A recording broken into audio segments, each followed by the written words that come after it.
Howdy, I'm Connor, and today we're going to be dissecting the enigma that is Ed Nigma, or more commonly known as the Riddler. Who is the subject? Ed works at the Gotham City Police Department with the main protagonist, Jim Gordon. He is the awkward forensic scientist that is known for having soft eyes for Miss Kringle, a secretary in the police department. However, she is dating a fellow police officer. Ed kills this police officer and starts to dwindle down the path to fulfilling his role as the underworld crime boss we all know and love. He starts to visualize a copy of himself that is everything he wishes to be and argues with it from time to time. What is Ed suffering from? Ed seems to have dissociative identity disorder, DSM classification 300.14 F44.81.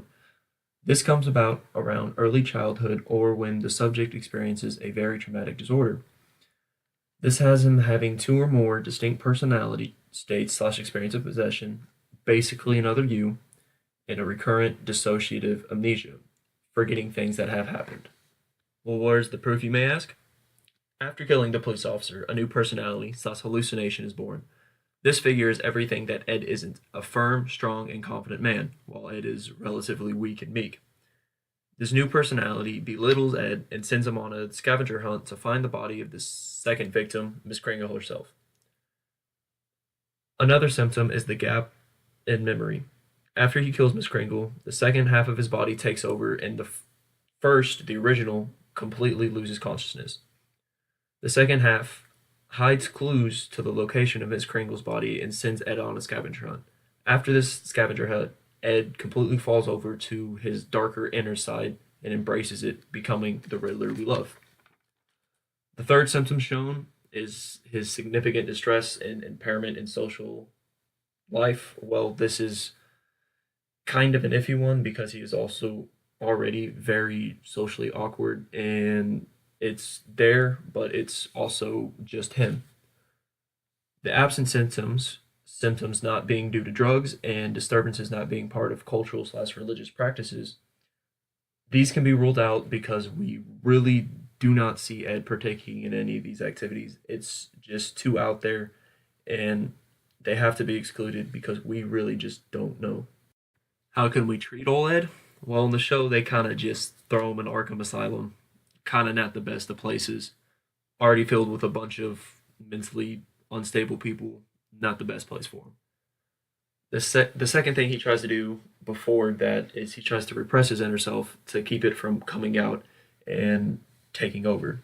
In real life, the more obvious things to do are psychotherapy, which the main intent is to integrate his two personalities into one, group therapy, working with others so he can become better with his same condition, and clinical hypnosis, replacing memories or giving him new ones.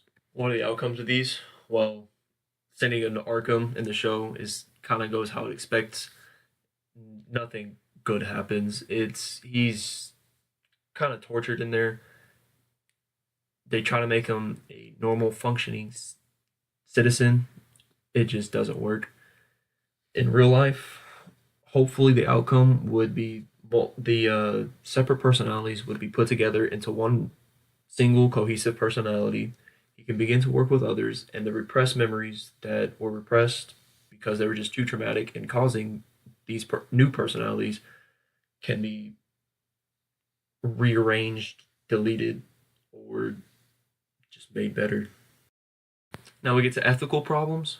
Well, in the show, he's tortured with electric shock therapy and by his cannibalistic cellmate that really has no business being in an insane asylum trying to help people. And then in real life, implanting false memory is just very, very intrusive and can be seen as intrusive and very harmful for the person and very traumatic. Ed's portrayal of someone who has DID is surprisingly accurate. Most of the symptoms are there, but it's more obviously hyped up because he's a Batman villain. Hey, he has to be over the top. He has to be the one that, oh, look, I know who that is. So it kind of shows dissociative identity disorder in a negative light because now this is a lot of people's only interaction with disorder, and now people are going to link the two serial villain or serial killer and someone who is just mentally ill and needs help.